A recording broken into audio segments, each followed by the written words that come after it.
Hello, ladies and gentlemen, this is Spider, and welcome back to another review. And today we're going to be taking a look at the Transformers Animated Deluxe Blackarachnia. Now, I usually start off my reviews by taking a look at the packaging, but I don't have it, so here's a trash can instead. Alright, enough of that. On to the figure. Now, this originally released back in 2008, and is based on their appearance from the Transformers animated cartoon. And thinking about it, I'm honestly surprised it has taken me this long to cover another spider-related figure, considering, the name of my channel. Figured I would do that more often. I mean, last time was a Spider-Man 3 review that I did like 4 years ago. Hey.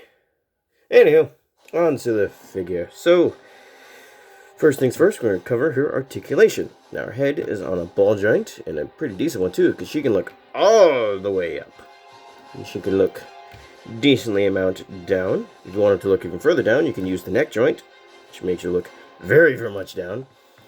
Can get some tilting in there as well.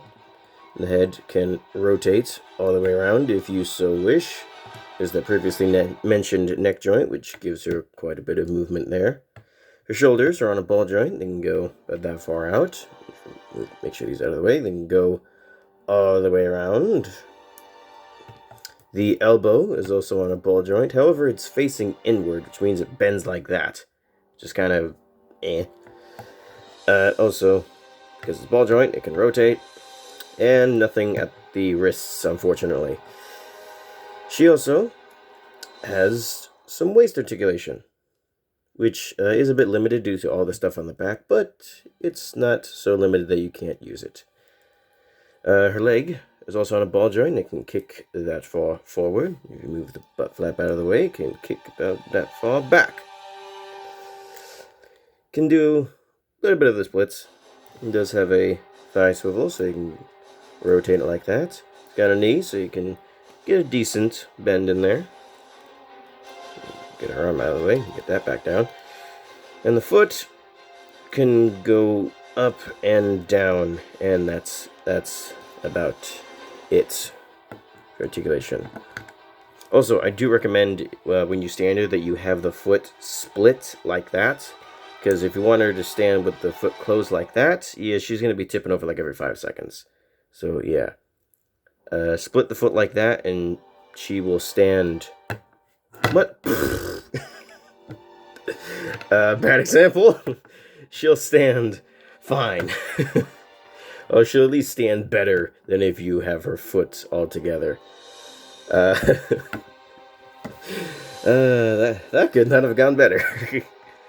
Anyways, that's it for the articulation. And overall, it's not too bad, especially for the time period. It's pretty good. The only real issue is that the lack of wrist swivels, which is made even worse by the positioning of the elbow, the fact that it only bends in, because if you want her to bend forward like that, then her hand is always going to be facing palm up, and it just looks weird. So yeah, that's the only real problem with articulation. Otherwise, it's pretty decent.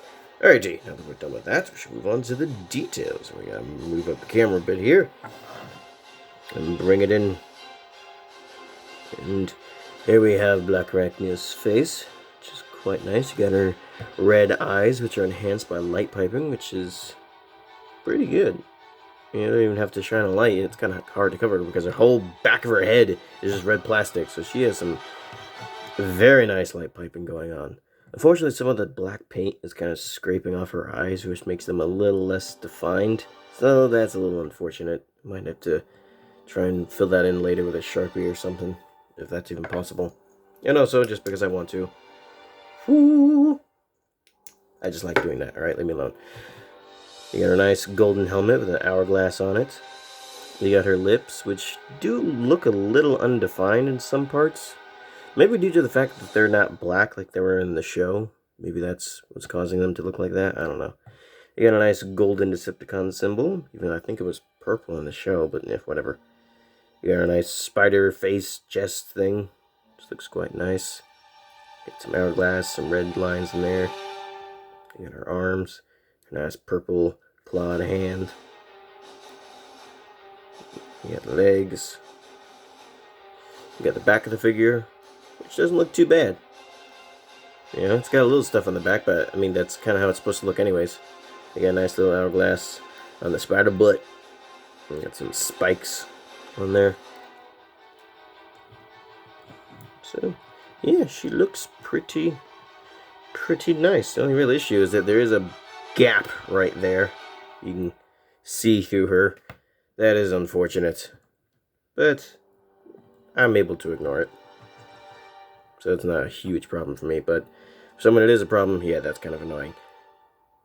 But yeah, detail-wise, she's pretty nice and has pretty much everything you would want a Blackarachnia figure to have.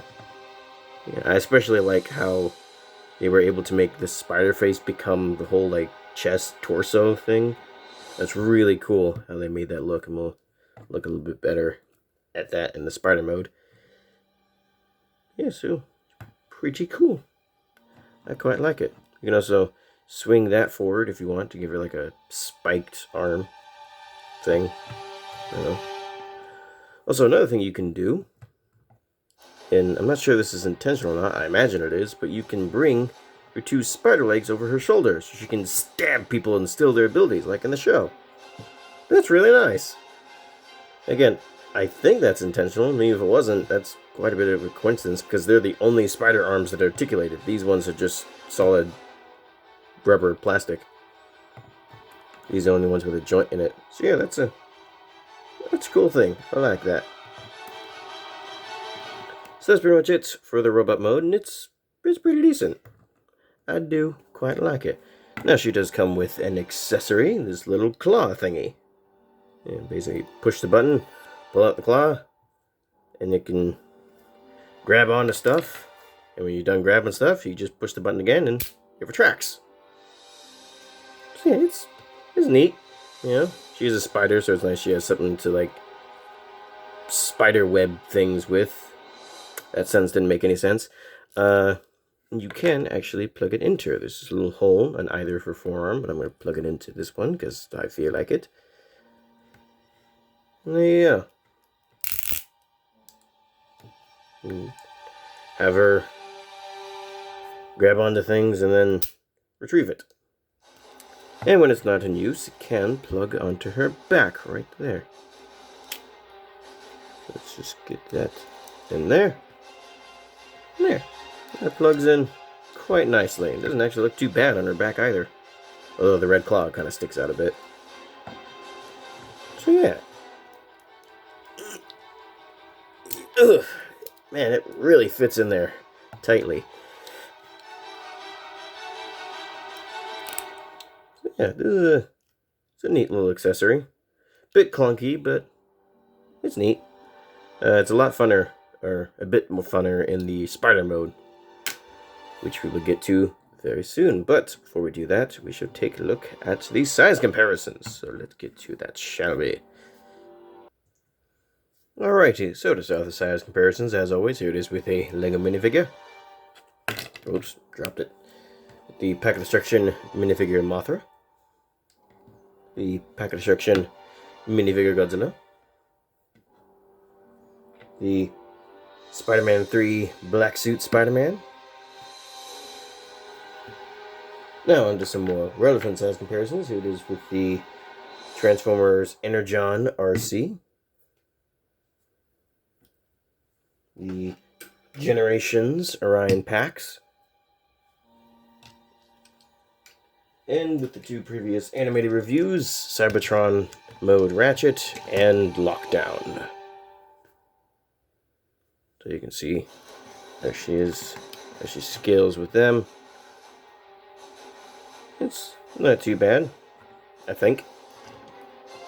And I forgot to look at how she scales in the show. With the other characters, I just knocked Orion over. Oops. Yeah, so that's pretty much it for the size comparison. Now we're done with that. It's measuring time!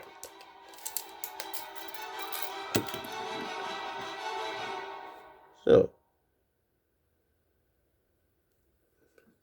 see, the figure is pretty good 6 inches, although it doesn't look like it on my camera. For some reason it looks like she's less than 6 inches. Hang on. I'll raise up the camera a little bit. See, that'll fix the perspective a little bit. Yeah, that's a little better. Anyway, now that we're done with all that, it is on to the transformation. So, first things first, I'll just swing these bits down. And just kind of have those sticking out. You want to come down here, collapse that, and just kind of pull this. Well, you can't see what I'm doing. Pull this, and then move it, and you can see there's a little rubber,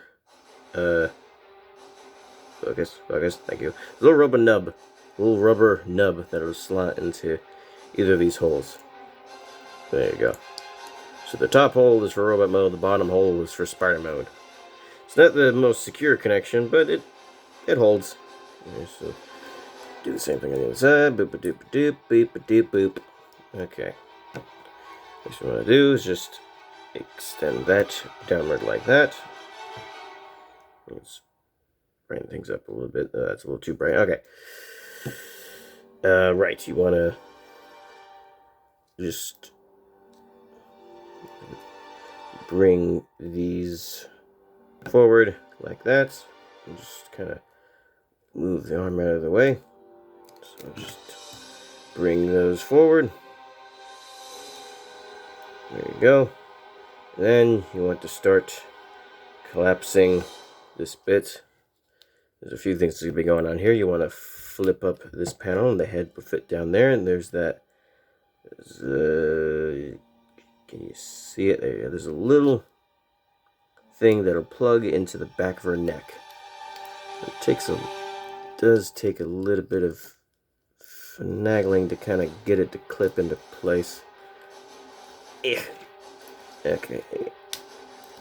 There we go. And just close up that panel. Now, you want to just, whoops, yeah, be careful with these. They do tend to pop off, and they are quite easy to lose. So you just get these into position, and you're pretty much done. Now you just want to orientate the spider legs into whatever position you want them to be in. Doop, doop, doop, doop, doop, doop. And you're done. And there's the spider mode. And, hang on, I'm gonna get her into a little bit better looking position than off camera. Hang on. Alrighty, my apologies, I skipped over a step. You want to take this bit and just bring it down, and that'll get her spider face into a more better looking position. Alright, now we're done. I forgot about that step. Got ahead of myself, I done did, I said. And here we have the spider mode, and honestly, it's not terrible, which I know is not the greatest compliment, but it's, you know, for the time, this was actually a pretty decent spider mode. I mean, compared to the other things that were going on, this wasn't too bad. So, for the articulation, the legs and arms are pretty much exactly the same as before. So, what you got out of them before is what you get out of them now. But we have these new spider limbs. These legs can move forward and back, and they're made out of a very soft plastic. These ones can also move forward and back, but they also have an extra joint here. And they're both connected to the same joint, so you can rotate them to wherever you want. And you have the little pedipalps, which are on ball joints, so you can move them around. But again, be careful, they pop off. And even the fangs are articulated. Individually articulated. How often do you see that? So yeah, I'm quite impressed. So you can get some pretty good expressiveness out of the spider face. And I like putting the pedipalps together like that, because it makes you look a little cute. What? You surprised the guy with a channel called Spider Like Spiders? Yeah, so I do quite like it. The only real problem is getting these legs to touch the ground, because they usually are just sticking up in the air. But that is the thing. She's quite stable on all her legs. You don't even have to use all of her legs, and like you can lift these up in the air and she'll I can't speak. She'll still stand up.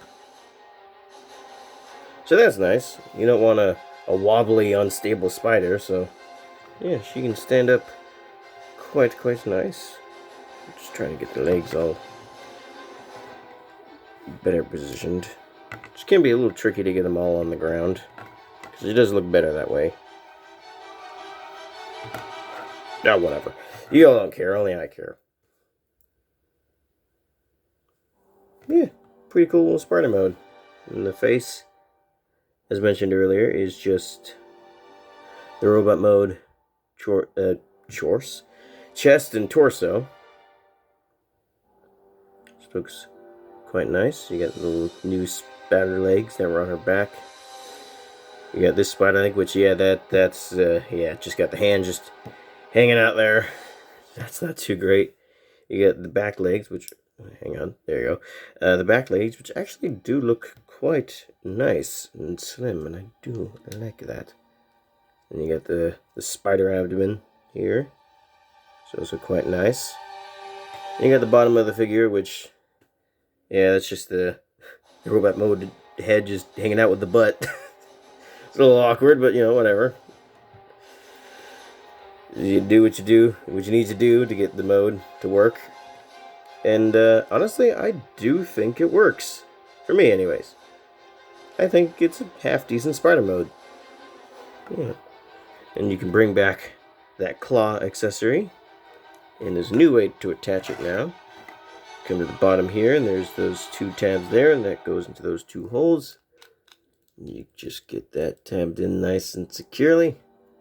And you just extend it. Hang on, that's it. Hang on, that's it. Nice and securely. And then you attach it to something. For example, I'm just going to use my finger. And you got a dangling spider. That's so cool. I really like that feature. So yeah, like I said, the claw is a lot funner in the spider mode than it is the robot mode. It also tucks kind of nicely into the spider mode abdomen. At least I think so. So yeah, overall, it's not too bad. Not too bad. Yeah, it definitely has some problems, and it's not perfect, far from it, in fact. I mean, hello, hands visible right there. But, you know, I can't imagine it's easy to try and engineer, you know, a robot that turns into a spider. That's probably one of the more difficult things to engineer. So I do not envy the people who made this figure, but for the time, I think they did the best that they could, and it doesn't look too bad. So, now that we're done with that, it's back to size comparisons part 2. Alright, start of the size comparison once again. Here it is with a Lego minifigure. The Pack of Destruction minifigure Mothra. The Pack of Destruction minifigure Godzilla. With the Spider-Man 3 symbiote suit Spider-Man. And on to the relevant comparisons. Here it is with the Energon RC, the Generations Deluxe Ryan packs, and with the 2 previous animated reviews.